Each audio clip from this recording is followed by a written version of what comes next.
Plusieurs villes chrétiennes du nord de l'Irak, dont la plus grande, Karakosh, ont été vidées de leurs habitants dans la nuit. Des dizaines de milliers de personnes ont été poussées sur les routes par les djihadistes qui occupent des églises et brûlent des manuscrits chrétiens.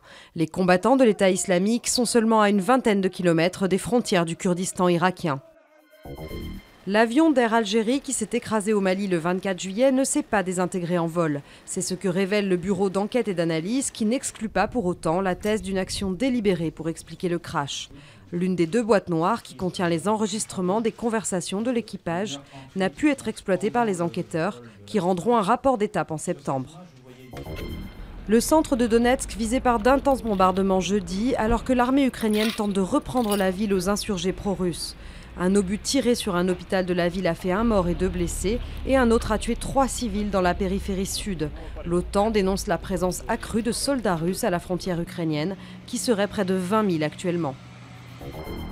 Conséquence de la crise ukrainienne, les Russes devront se passer pendant 1 an de fromage, viande, fruits et légumes venant d'Europe ou des États-Unis.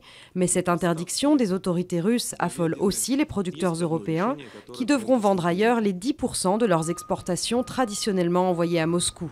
Les Français craignent notamment une redistribution de ces produits sur le marché communautaire, ce qui ferait s'effondrer les prix. Je suis très heureux, c'est une ville fantastique, un club fantastique. La nouvelle recrue du PSG, David Luiz, présenté à la presse jeudi. Le défenseur brésilien a été acheté près de 50 millions d'euros à Chelsea.